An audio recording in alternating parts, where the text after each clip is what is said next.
Le tour de l'animal en 80 podcasts, un programme conçu et présenté par Eric Cobast, proposé par INSEC Grande École. Saison 3, le comportement de l'animal. Épisode 17, éthologie. Connaître les animaux, cela ne consiste pas seulement à les classer. Leur étude passe aussi par l'observation et par l'analyse de leur comportement.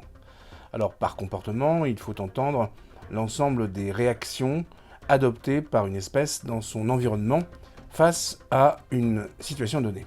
Il faut bien distinguer effectivement ces réactions d'une réflexion sur l'action, sur laquelle nous reviendrons un peu plus tard. La description des comportements dans le monde animal n'est évidemment pas récente. Aristote s'emploie ainsi minutieusement à en relever les manifestations, notamment aux fins de comparer les comportements animaux avec les mœurs des hommes. Mais la science véritablement du comportement animal, elle débute avec Geoffroy Saint-Hilaire, qui invente au passage le mot pour la dire. Ce sera l'éthologie. Le mot apparaît en 1854. Il est construit sur ethos, en grec, le caractère habituel, la manière d'être, la façon d'agir. Ça va donner aussi en français le mot éthique.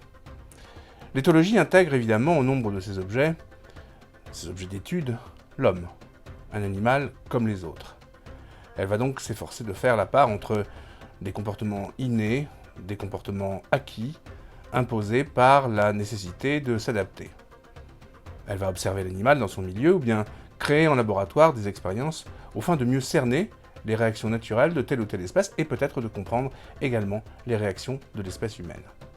On peut prendre pour exemple le travail d'Henri Laborie. Henri Laborie est un médecin français, un médecin important, qui notamment a mis au point le premier neuroleptique en 1951. Mais il est surtout célèbre pour ses travaux sur les comportements du rat. Un rat qu'il soumet à une expérience cruelle. L'installant dans une chambre à 2 compartiments, il va faire subir à son rat un choc électrique plantaire précédé de quelques secondes par un signal lumineux et sonore, tout en laissant bien sûr la possibilité au rat de s'enfuir dans le compartiment d'à côté. Alors, qu'est-ce qui se passe? Qu'est-ce qu'on observe? On observe sans aucune surprise que le rat détale et donc se protège dans le compartiment d'à côté. Maintenant, fermons la porte entre les 2 compartiments.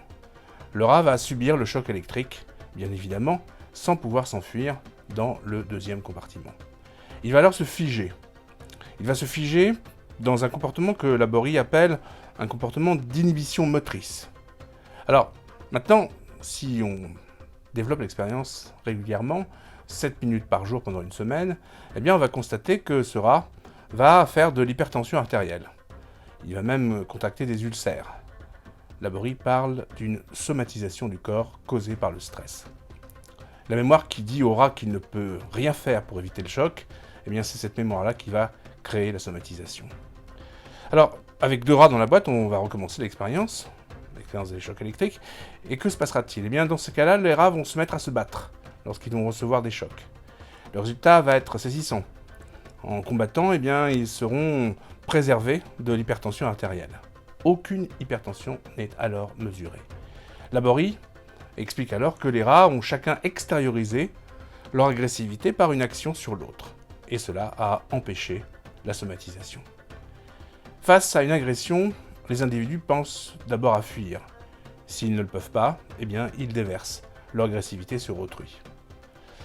Alors, pour Laborie, évidemment, le seul choix raisonnable face à l'agression, c'est la fuite. Et c'est ce qu'il rédige dans l'éloge de la fuite. Se révolter, dit-il, c'est courir à sa perte, car la révolte, si elle se réalise en groupe, retrouve aussitôt une échelle hiérarchique de soumission à l'intérieur du groupe. Et la révolte seule aboutit rapidement à la soumission du révolté. Il ne reste plus que la fuite. Contrairement aux animaux, l'homme, dit Laborie, a toujours la possibilité de fuir. Il a une formidable capacité de fuir. Une capacité qu'il définit comme étant tout simplement celle de l'imaginaire. L'homme stressé peut fuir comme un animal, en prenant ses jambes à son cou bien sûr, mais il peut aussi s'enfuir et se réfugier dans un tout autre monde, celui de son imagination.